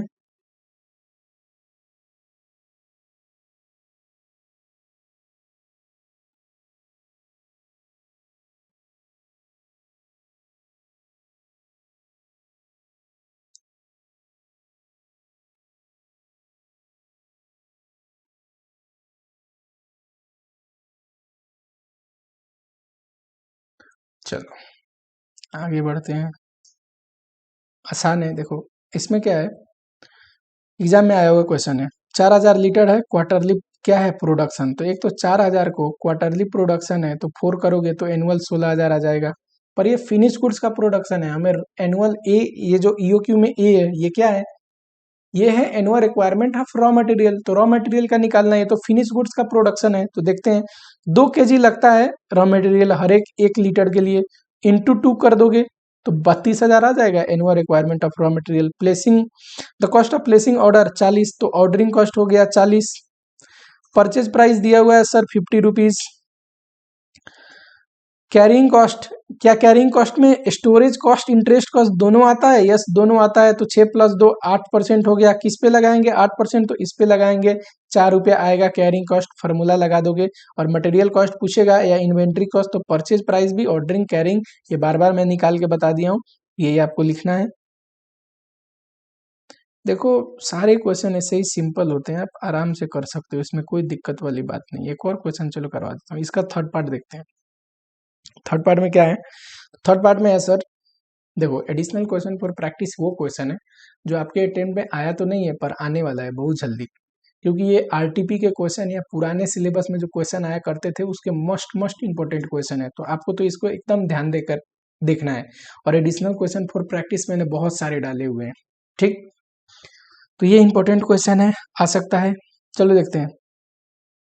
अ company purchase a product, a company manufacture a product from raw material which is purchase at 60। Purchase price क्या है? तो सर परचेज प्राइस 60 है। Company incurred handling cost plus freight, ये ऑर्डरिंग कॉस्ट है, हैंडलिंग कॉस्ट प्लस फ्रेट, 360 + 390 750 होगा शायद, हाँ 750 है। In addition incremental carrying cost of raw material is this much per month. देखो कैरिंग कॉस्ट दिया तो है पर मंथ दिया है, तो उसको इंटू करोगे 12 से तो पर एनम हो जाएगा, जो कि आएगा 6 रुपीज। लिखा है in addition the cost of working capital finance on investment in inventory of raw material. मैंने बोला था रॉ इन्वेंट्री में जो इन्वेस्टमेंट हुआ है वर्किंग कैपिटल, उसका इंटरेस्ट भी कैरिंग कॉस्ट में आता है तो सर ये 9 रुपया भी आएगा और टोटल कैरिंग कॉस्ट हो जाएगा 15 रुपया। ठीक है। Annual production of finish goods दिया है, हमें फिनिश गुड्स का लेना है कि रॉ मटेरियल का? फिनिश गुड्स का नहीं लेना है, रॉ मटेरियल का लेना है। 1 लाख फिनिश गुड्स दिया हुआ है और 2.5 फिनिश गुड्स बनता है। Unit are obtained from 1 kg of raw material. 2.5 से डिवाइड कर दोगे, अगर 1 kg रॉ मटेरियल से 2.5 आता है तो 2.5 से डिवाइड कर दोगे, 40,000 जो आएगा ये है annual demand of raw material. ठीक, अब आराम से पहला दो तो कर लोगे। इसमें क्या है, कितना जल्दी जल्दी आपको ऑर्डर प्लेस करना पड़ेगा, कितने दिन में ऑर्डर प्लेस करना पड़ेगा। तो सबसे पहले आप लिख लोगे नंबर ऑफ ऑर्डर निकाल लोगे। ये कैसे आता है, annual requirement divide by EOQ। ये तो नंबर ऑफ ऑर्डर हो गया। अब कितने दिन में प्लेस करना है, नंबर ऑफ डेज निकालोगे। तो अब बताओ मेरे दोस्त, मान लो 2 बार ऑर्डर प्लेस करते हो पूरी साल में, तो कितने दिन में ऑर्डर प्लेस करते होगे? 180 डेज, है ना। मान लो 360 डेज होते हैं साल में, तो सिंपली आप ऐसे निकाल के बता सकते हो ना। वैसे ही नंबर ऑफ कैसे निकाले आप, 3 से 60 को नंबर ऑफ डेज से divide, sorry number of order से डिवाइड करके वही करना है आपको। यहाँ पे 365 ले लो, या फिर डेज अगर बोल दिया क्वेश्चन में 360 लेना है तो 360 ले लो और नंबर ऑफ ऑर्डर से डिवाइड कर दो तो आ जाएगा नंबर ऑफ डेज। तीसरा पूछ रहा है, तीसरा इसका इंपॉर्टेंट पार्ट है। तीसरे में पूछ रहा है कि बताइए अगर हमको क्वार्टरली ऑर्डर प्लेस करना हो तो कितना डिस्काउंट नेगोशिएट करना चाहिए। तो क्वार्टरली ऑर्डर प्लेस करने का मतलब है, देखो 40,000 हमारी एनुअल रिक्वायरमेंट है, क्वार्टरली मतलब 4 बार ऑर्डर प्लेस करना है, तो कितना हो जाएगा, 10,000 एक बार प्लेस करेंगे। अब देखो EOQ जितना यूनिट आया है उस पे आप मटेरियल कॉस्ट निकाल लो। मटेरियल कॉस्ट का मतलब purchase cost, ordering cost and carrying cost. ये तो कितने बार में निकलवा दिया, कैसे निकालते हैं। और जो 10,000 यूनिट है, क्वांटिटी इजकल टू 10,000, इस पे भी आप निकाल लो और देखो कितना। अगर मान लो इस पे 1 लाख आता है, EOQ पे 1 लाख टोटल मटेरियल कॉस्ट आता है, इस पे 1,20,000, तो आपको कितना डिस्काउंट चाहिए कि ये वाला मेथड आप, ये 10,000 वाला आप एक्सेप्ट कर पाओ। 20,000 डिस्काउंट मिल जाएगा तो मेरे लिए दोनों मेथड बराबर हो जाएगा, है ना। 20,000 चाहिए। अगर परसेंटेज डिस्काउंट पूछे तो डिस्काउंट ऊपर ले लो। अब बताओ डिस्काउंट किस प्राइस पे मिलता है, तो परचेज प्राइस पे मिलता है ना, तो टोटल परचेज कॉस्ट नीचे ले लो, इंटू 100 कर दो। यही किया हुआ है यहाँ पे, देखो ऑर्डरिंग कॉस्ट कैरिंग कॉस्ट लिया है, दोनों का इतना हुआ। परचेज प्राइस तो दोनों में अभी सेम लोगे तो कोई फर्क ही नहीं पड़ेगा, ताकि ले लो परचेज कॉस्ट या ना लो तब भी फर्क नहीं पड़ेगा आंसर पे। और देखो EOQ पे 30,000 लग रहे हैं और इस पे 78, यानी कि 48,000 एक्स्ट्रा लग रहा है। इतना ही मुझे डिस्काउंट मिल जाएगा तो मैं एक्सेप्ट कर लूंगा क्वार्टरली वाला ऑर्डर। ठीक है। अब इसको अगर मेरे को परसेंटेज डिस्काउंट निकालना हो तो ये डिवाइड बाई परचेज कॉस्ट, है ना। परचेज कॉस्ट कैसे निकलेगा, 40,000 हमें परचेज करना है, 60 रुपए एक का है, तो पूरे साल का परचेज कॉस्ट आ गया, इंटू 100 करोगे आ जाएगा। ये आई थिंक 2% आ रहा है। ठीक है, चलो। अच्छा ये डिस्काउंट दिया हुआ है, ये कोई मुश्किल है क्या? डिस्काउंट दिया हुआ है, इसमें आपको करना क्या है ना कि जितने बार भी ऑर्डर प्लेस करना है 1, 2, 4 एंड 6 देख लेना वो किस रेंज में पड़ता है। अगर आपकी मान लो इसमें पता है number of order 1, 2, 4 and 6, ordering cost निकाल लेना, कैरिंग कॉस्ट निकाल लेना और लेस कर देना डिस्काउंट। जिसमें ये सबसे कम आएगा वही वाला मेथड आपको सिलेक्ट करना है। अगर एक बार ऑर्डर करोगे, आपकी एनुअल रिक्वायरमेंट कितनी है, देखो quarterly production of company product which has already market of this much, quarterly production of annual which has steady market is this much. Quarterly production 20,000 है, इंटू 4 करोगे तो आ जाएगा टोटल साल का 80,000। Each unit of product require half के जी तो into 0.5 करोगे तो ये आ जाएगा मेरे दोस्त 40,000 एनुअल रिक्वायरमेंट। अब एक बार अगर ऑर्डर प्लेस करोगे तो पूरा 40,000 मंगवानी पड़ेगी, 2 बार करोगे तो 20,000 मंगवानी पड़ेगी, 4 बार करोगे 10,000 मंगवानी पड़ेगी, 6 बार करोगे 6,667 मंगानी पड़ेगी। ठीक, अब इतने के लिए ऑर्डरिंग कॉस्ट कैरिंग कॉस्ट निकाल लोगे, डिस्काउंट बताओ 40,000 मंगाओगे किस रेंज में पड़ेगा, इस रेंज में पड़ेगा ना, यहीं पे आएगा 40,000 इसके बीच में, तो डिस्काउंट कितना है 4,000। वैसे ही इसमें डिस्काउंट आएगा 3,000, इसमें 2,000 और इसमें 400 रुपया, और जिसमें सबसे कम आएगा ऑर्डरिंग और कैरिंग कॉस्ट आप इजिली निकाल सकते हो। ऑर्डरिंग कॉस्ट कैसे निकलता है, एक लेगा 40,000 डिवाइड बाई कितना क्वांटिटी एक बार मंगा रहे हैं इंटू ऑर्डरिंग कॉस्ट। ये कैसे निकलेगा सर, कैरिंग कॉस्ट देख लेंगे क्वेश्चन में और हाफ ऑफ क्वांटिटी जो भी हम ऑर्डर कर रहे हैं, इसमें 40,000 लोगे, इसमें 20,000 लोगे, इसमें 10,000 लोगे। ठीक, आसान है, चलो बचा हुआ आप क्वेश्चन ट्राई करना, आप बना सकते हो। चलो इसमें डिस्काउंट दिया हुआ है, वही अलग अलग प्राइस रेंज का क्वेश्चन है कि डिफरेंट रेंज के लिए हम निकालते हैं ट्रायल एंड एरर मेथड से, जिस रेंज में सबसे कम मटेरियल कॉस्ट आता है वही हमारा हो जाता है। देखो अलग अलग प्राइस आप निकाल सकते हो, डिस्काउंट दिया हुआ है तो बताओ 30 प्राइस है, यहाँ 0 डिस्काउंट है तो 30 ही लेना है प्राइस। 5% डिस्काउंट है 28.5 हो जाएगा प्राइस। 10% डिस्काउंट है 30 पे 10% डिस्काउंट घटा दोगे 27, वैसे ही 30 पे 12% घटा दोगे 26.4 आ जाएगा। ठीक है, और अब हो गया अलग अलग प्राइस अलग अलग क्वांटिटी, जो ऊपर मैंने क्वेश्चन बताया था वैसे ही बन गया, आराम से आप कर सकते हो। आई थिंक मेरे हिसाब से बहुत क्वेश्चन हो गया, अब आते हैं स्टोर लेजर पे। ठीक है, स्टोर लेजर पे आज का ये लास्ट कंसेप्ट है, स्टोर लेजर। स्टोर लेजर, चलो देखो अभी मैंने आपको बताया था कि यहाँ पे स्टोर डिपार्टमेंट होता है जो गुड्स को स्टोर करता है। यहाँ पे हमारा सप्लायर है जो मेरे को गुड्स सप्लाई करता है, मैं गुड्स ले आता हूँ और मैं किसको इश्यू करता हूँ, प्रोडक्शन डिपार्टमेंट को, जहाँ गुड्स मैन्युफैक्चर होते हैं फाइनल प्रोडक्ट उनको इश्यू करता हूँ। ठीक, तो ये स्टोर का जो भी क्वांटिटी, जितने भी गुड्स आए और जितने भी गुड्स गए उसके क्वांटिटी और क्वालिटी क्वांटिटी एंड अमाउंट का डिटेल मेंटेन करना जरूरी है, तो इसी को बोलते हैं स्टोर लेजर। स्टोर की डिटेल जो मेंटेन करता है उसको बोलते हैं स्टोर लेजर। स्टोर लेजर में कैसा होता है फॉर्मेट, यहाँ डेट लिखते हैं, पर्टिकुलर लिखते हैं, जितने भी गुड्स आए रिसिप्ट वाले कॉलम में लिखते हैं, कैसे क्वांटिटी कितना आया, रेट कौन सा था, रुपीज कौन सा था। वैसे ही जितने भी गुड्स इश्यू हुए प्रोडक्शन को वो लिखते हैं, क्वांटिटी कितना था, रेट क्या था, रुपीज क्या था। और यहाँ पे बैलेंस, बैलेंस में क्या लिखेंगे, कितना क्लोजिंग स्टॉक बचा, क्वांटिटी कितना है, रेट कितना है, रुपीज कितना है। यही है स्टोर लेजर का फॉर्मेट, ऐसे आप खींच दो।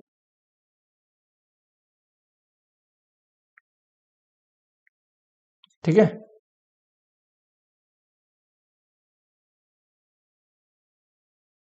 ये है स्टोर लेजर का फॉर्मेट। ठीक, स्ट्रेट लाइन खींचना, आप ऐसे फॉर्मेट नहीं बनता, स्केल से प्रॉपर पेंसिल से फॉर्मेट बना के बनाना एग्जाम में। ठीक है, चलो ये तो हुआ स्टोर लेजर। अब थोड़ा और कुछ आपको सीखना है, इश्यू पैटर्न की, इश्यू कैसे होता है। मान लो यहाँ पे स्टोर है, यहाँ पे प्रोडक्शन है, जैसे अभी हम एग्जाम्पल में ले रहे थे। एक बात बताओ, यहाँ पे सप्लायर है,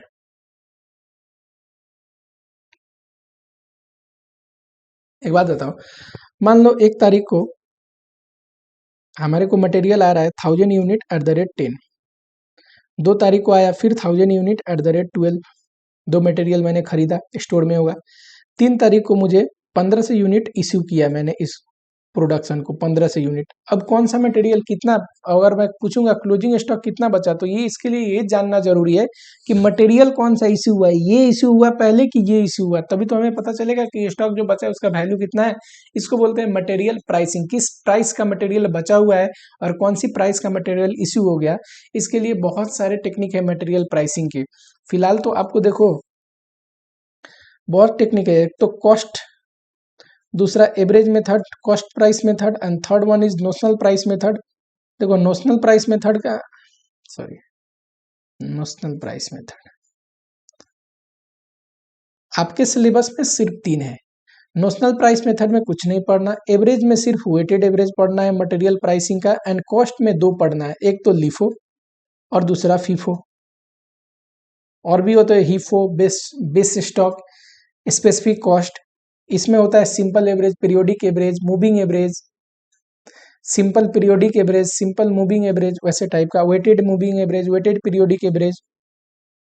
इसमें होता है inflated cost, standard cost, market price में होता है रिप्लेसमेंट, रियलाइजेशन वैल्यू, ये सब होता है। पर आपको सिंपली 3 पढ़ना है, तीनों के बारे में मैं इसी एग्जाम्पल में तीनों के बारे में बताता हूँ, LIFO, FIFO and weighted average. ठीक है, इतना बस ध्यान रखना, मटेरियल प्राइसिंग में आप स्टोर लेजर में 3 चीज पढ़ोगे, LIFO, FIFO and weighted average. LIFO कहता है लास्ट इन फर्स्ट आउट, की ये प्रोडक्शन को जो इश्यू हुआ है ना 15 से, वो लास्ट इन, लास्ट में जो आया पहले वो हुआ, उसके बाद उसके ऊपर वाले में से हुआ होगा। अगर लिफो का माने तो कितना क्लोजिंग स्टॉक बचा होगा, ये पूरा चला गया होगा, इसमें से 5 से चला गया होगा, अब बचा कितना होगा क्लोजिंग स्टॉक, तो सर इसमें 5 से बचा होगा, 5 से 10 के रेट से 5000, है ना। वही अगर आप ये लिफो कहता है। अगर आप फीफो को देखो, फीफो क्या कहता है सर, फीफो कहता है फर्स्ट इन फर्स्ट आउट, कि जो पहले आया मटेरियल वो पहले प्रोडक्शन को इश्यू हुआ होगा। यानी कि फीफो को अगर देखा जाए तो ये पूरा चला गया, इसमें से 5 से चला गया और 5 से बचा हुआ है, तो क्लोजिंग स्टॉक में क्या बचा होगा, स्टॉक में, ये स्टोर के स्टॉक में क्या बचा होगा, 5 से मटेरियल एट द रेट 12,6,000, है ना। तो यानी कि इश्यू का जो प्राइसिंग है, मटेरियल का जो प्राइसिंग है, उससे फर्क पड़ता है क्लोजिंग स्टॉक में कितनी अमाउंट की क्लोजिंग स्टॉक बची होगी। वेटेड एवरेज क्या कहता है, वेटेड एवरेज कहता है कि आप वेटेड एवरेज निकाल दो प्राइस, ये 10,000 होता है, ये 12,000 होता है, टोटल कितना हुआ 22,000, अमाउंट क्वांटिटी कितना हुआ 2,000।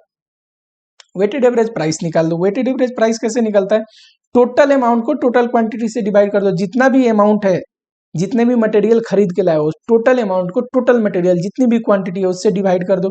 22 को 2,000 से डिवाइड करोगे 11 आएगा, और कहता है जो भी इश्यू हुआ ना 1500 है, उसको 11 के रेट से इश्यू कर दो, 11 का रेट मान के, जो भी 5 से बचा है ना उसको भी 11 के रेट से मान के कर दो, तो क्लोजिंग स्टॉक वेटेड एवरेज पे दिखता है इसमें। ठीक, यही तीनों मेथड का बेसिक डिफरेंस है। अगर ये आप समझ रहे हैं तो ऑटोमेटिक आप सब समझ जाएंगे। ठीक, चलो अब हम थोड़ा यहाँ पे बुक पे आते हैं। एक और चीज दिखाता हूँ आपको, लिखने में टाइम वेस्ट होगा, मैं कॉन्सेप्ट की बुक पे पढ़ा देता हूँ। जब भी परचेज करेंगे, ये तो फॉर्मेट मैंने स्टोर लेजर का बता दिया, जब भी परचेज करेंगे, जो भी रेट पे परचेज करेंगे उस रेट से रिसिप्ट में एंट्री होगी, है ना। जब इश्यू करेंगे, लिफो कहता है नीचे से इश्यू करना है, लेटेस्ट को इश्यू करना है, फीफो कहता है ऊपर से इश्यू करना है, एंड वेटेड एवरेज कहता है कि वेटेड एवरेज कॉस्ट निकाल दो, total amount divide by total quantity, और उस पे इश्यू होगा। ठीक, शॉर्टेज हुआ, अब नॉर्मल लॉस हुआ, इम्बेजलमेंट हुआ, तीनों को इश्यू मान के आप इश्यू वाले कॉलम में, नॉर्मल जैसे इश्यू है ना लिफो में कैसे है, नीचे से ऊपर में first in first out, weighted average में वेटेड एवरेज प्राइस ऑलरेडी अब क्लोजिंग स्टॉक दिख रहा होगा, बैलेंस स्टॉक दिख रहा होगा, उस पे इसको एकदम इश्यू जैसा मान के ट्रीटमेंट करना है। इंटर डिपार्टमेंट ट्रांसफर या जॉब ट्रांसफर बोला है, एंट्री करने की कोई जरूरत नहीं। देखो स्टोर डिपार्टमेंट का काम है कितना खरीद के लाया, कितना भेजा और कितना है ये देखने का, भेजने के बाद प्रोडक्शन डिपार्टमेंट दूसरी प्रोडक्शन डिपार्टमेंट को देता है, उसको स्टोर से कोई मतलब नहीं हो, तो इश्यू दिखा चुका है, तो एंट्री करने की कोई जरूरत नहीं। रिटर्न टू वेंडर, जब हम वेंडर को रिटर्न करते हैं, मैं स्टोर हूं, मैं वेंडर को वापस रिटर्न कर रहा हूं, तो देखो इश्यू में दिखाना पड़ेगा ना, क्योंकि मटेरियल चला गया, किस रेट पे दिखाना पड़ेगा, अगर दे दिया जौन सी आइटम खरीदे थे वो रिटर्न किया तो उस रेट पे दिखाना पड़ेगा, नहीं दिया हुआ है तो मानेंगे लेटेस्ट परचेज, जो हाल फिलहाल में परचेज किया था वही रिटर्न करेंगे ना। रिप्लेसमेंट, वेंडर को दिया, वेंडर से वापस आया गुड्स, उसके बदले जो अमाउंट, जो ओरिजिनल प्राइस था ना, जिसके प्राइस का हम रिटर्न करें, उसी अमाउंट पे रिसिप्ट में एंट्री करेंगे। Return to store, return to store का मतलब क्या हुआ, प्रोडक्शन से स्टोर में वापस आया तो रिसिप्ट में तो दिखाएंगे, किस रेट पे दिखाएंगे, बता दिया कि कौन से रेट वाला गुड्स आया तो उसी रेट पे रिसिप्ट में दिखाएंगे, नहीं बताया तो किस पे दिखाएंगे सर, लेटेस्ट इश्यू, जस्ट अभी एंट्री करने से ऊपर जो लेटेस्ट इश्यू हुआ होगा प्रोडक्शन के, उस रेट पे दिखाएंगे। ठीक है, सिंपल सा। ये अगर टेबल आपको याद है, इतना मैंने एकदम क्लासिफाई करके समराइज, मतलब तीनों में क्या ट्रीटमेंट होगी हर एक का लिख दिया है। 100% कोई मतलब नहीं बनता कि क्वेश्चन आप गलत करके आओ एग्जामिनेशन में। ठीक है, ऐसे बहुत कंफ्यूजन एम्बिग्यूटी होती है, पर इस टेबल को आप याद रखो, एकदम कॉन्सेप्ट क्लियर रहेगा। चलो जरा देखते हैं, क्वेश्चन एक देख लेते हैं इस पे भी। एक ये क्वेश्चन है, एग्जाम में आया हुआ क्वेश्चन है, मई 19 में क्वेश्चन नंबर 4 का भी कितने मार्क्स का आया था सर, 10 मार्क्स का आया था। मैं बोल रहा था ना 5 मार्क्स का भी क्वेश्चन आता है, 10 मार्क्स का भी क्वेश्चन आता है। पुराने वाले बच्चों के लिए सेम कंसेप्ट, सेम चीज याद रखना है, पर स्टोर लेजर जनरली उनमें उतना पूछता नहीं है। फिक्सिंग ऑफ इन्वेंट्री लेवल और ईओक्यू पूछेगा तो उनको ज्यादातर उसको ध्यान देना है, पर नए वाले बच्चों के लिए स्टोर लेजर भी ध्यान देना है। ठीक, इसमें पूछा था weighted average and LIFO method, वो तो मैं आपको बता देता हूँ, एकदम जैसे हमने सीखा है वैसे ही किया है, और फीफो मेथड में होता तो क्या चेंजेस होता वो बता देता हूँ, आप घर पे प्रैक्टिस करना। देखो यहाँ पे बोला है ओपनिंग स्टॉक ये है, बहुत सारे ट्रांजेक्शन दिया है, परचेज हुआ, इश्यू हुआ, परचेज इश्यू, फिर रिटर्न टू सप्लायर, सप्लायर को रिटर्न किया, फिर इश्यू हुआ, परचेज हुआ, और लास्ट में कह रहा है 30 अप्रैल को कुछ वे फ्रॉडुलेंट हो गया है, मिस अप्रोप्रिएशन, इसको भी हम क्या मानते हैं, सेम एज इश्यू। मैंने यही बताया था ना, अब नॉर्मल लॉस या इम्बेजलमेंट को इश्यू माना जाता है, कोई दिक्कत नहीं है। चलो लिफो से करोगे तो क्या करोगे, देखो यहाँ पे थोड़ा मैं छोटा कर देता हूँ, पहले वेटेड एवरेज से किया है। देखो ओपनिंग स्टॉक आप लिख दोगे बैलेंस में इस रेट से ये है। जब भी परचेज किया, परचेज 3016 के रेट से किया तो रिसिप्ट में दिखाओगे 3016, 48,000 टोटल आया। और वेटेड एवरेज मेथड में क्या करते हैं, हमेशा वेटेड एवरेज पे बैलेंस को दिखाते हैं। 3000 प्लस 1000 ऑलरेडी था, 4000 अमाउंट में जोड़ दो, 15,000 अमाउंट में था ही ये 1000 का, प्लस ये 48, 63 यहाँ जोड़ दो। 63 को अगर 4000 से डिवाइड करोगे तो automatic total amount divide by total quantity कर दोगे। इस अमाउंट को अगर इस क्वांटिटी से डिवाइड कर दोगे तो वेटेड एवरेज आ जाएगा। अगर कोई इश्यू हुआ तो इसी वेटेड एवरेज, जब जब खरीद के लाएंगे तब तब वेटेड एवरेज कर देंगे, जब इशू करेंगे तो उसी वेटेड एवरेज पे इशू करेंगे जो ऊपर दिख रहा है। फिर 1000 इश्यू का एंट्री डाला हुआ है, किस रेट पे इशू करेंगे, वही वेटेड एवरेज रेट से चला जाएगा। फिर 3000 बचेगा। फिर नया परचेज हुआ, अब नया परचेज हुआ तो देखो 3000 यूनिट था, 1500 और परचेज हुआ, 4500 हो गया। 3000 यूनिट के कॉस्ट ये थे, कॉस्ट में कॉस्ट टोटल कॉस्ट जोड़ दोगे तो ये कॉस्ट थे ही, और ये 27 जोड़ दोगे तो यहाँ 74 आ जाएगा। और वेटेड एवरेज कॉस्ट कैसे निकलता है, total amount divide by total quantity. 74 250 में से डिवाइड कर दोगे 4500 तो ऑटोमेटिक आ जाएगा 16.5। ऐसे ही करोगे। मान लो इम्बेजलमेंट वाला 30 अप्रैल को था ना, मैंने क्या बोला था, इम्बेजलमेंट नॉर्मल इश्यू की तरह मानते हैं। 30 अप्रैल को आ जाओ, देखो इश्यू में दिखा रखा है, किस रेट पे दिखा रहा है, वेटेड एवरेज है ना, वेटेड एवरेज रेट पे ये रहा वेटेड एवरेज रेट। पिछला परचेज किया था तो वेटेड एवरेज रेट निकाला था, इश्यू किया है इसी रेट से। अगर लिफो आप करते, लिफो मेथड से सेम क्वेश्चन को, ओपनिंग स्टॉक था, परचेज करके लाए तो 2 स्टॉक हो गया, आप इश्यू कर रहे हो, देखो 1000 इश्यू करना है। लिफो क्या कहता है, लास्ट इन फर्स्ट आउट, जो सबसे लेटेस्ट वाला परचेज है उसमें से जाएगा। लेटेस्ट वाला परचेज कौन सा है, 1000 की 3000, 3000 तो 3000 में से इश्यू किया है इसने, 3000 में से 16 के रेट वाला है ना इश्यू किया है, तो बच गया क्या, ये। यही फीफो होता तो क्या करते, यही अगर फीफो मेथड से बनाते तो 1000 किससे इश्यू करते, 3000 में से कि 1000 में से, obviously first in first out, पहले 1000 आया है इसमें से करते। इसका रेट क्या है 15, यहाँ पे क्या हो जाता 15 हो जाता। अगर फीफो होता तो 15 हो जाता, तो ये तो कुछ नहीं होता क्योंकि ये तो पूरा इश्यू हो गया। 3000 बचता 16 के रेट से, और 16 इंटू 3 कितना होता है 48,000 बचता। बस इतना सा चेंज हो जाएगा, कोई दिक्कत नहीं है। अच्छा चलो इसमें शॉर्टेज को देखो कैसे एंट्री किया है। शॉर्टेज 30 अप्रैल को हुआ था ना, शॉर्टेज से पहले ये 2 स्टॉक बचे हुए थे, 3 स्टॉक बचे हैं, ये रहा 3 स्टॉक बचे हैं शॉर्टेज से पहले। शॉर्टेज कितना यूनिट हुआ है 50 यूनिट। लिफो क्या कहता है, लास्ट इन फर्स्ट आउट, सबसे लेटेस्ट वाले से वो हटाना है। शॉर्टेज को इश्यू जैसा तो दिखाना है पर किससे, तो सबसे लेटेस्ट क्या है, सबसे नीचे 17, तो 17 वाले रेट से दिखा दिया है, तो बच गया ये इन्वेंट्री। यही है क्लोजिंग स्टॉक की वैल्यू। लास्ट में क्या बचा, 1000 बचा इस रेट से, 1000 बचा इस रेट से, 450 बचा इस रेट से। ठीक, वैसे ही आप लिफो से भी कर सकते हैं। लिफो से बस जब जब इश्यू होगा ऊपर से लेटेस्ट से इश्यू करना है, लिफो से सॉरी फीफो से लेटेस्ट फर्स्ट से इश्यू करना है। लिफो से क्या, नीचे से लेटेस्ट से इश्यू करना है। वेटेड एवरेज में क्या, जब भी परचेज करके ला रहे हो वेटेड एवरेज कॉस्ट पे बैलेंस दिखाओगे, जब इश्यू होगा वेटेड एवरेज कॉस्ट पे होगा, और बैलेंस भी वेटेड एवरेज कॉस्ट पे ही बचेगा, बचा हुआ क्लोजिंग स्टॉक। ठीक है, इतना सा बस चैप्टर था, छोटा चैप्टर है, मस्त प्रैक्टिस करना है और अच्छे से स्कोर करना है। ठीक है, चलो आज के लिए इस चैप्टर में फिलहाल इतना ही, और इस चैप्टर का जो थ्योरेटिकल पोर्शन है वो मैं आपको थ्योरी लेक्चर में कवर करा दूंगा। ठीक।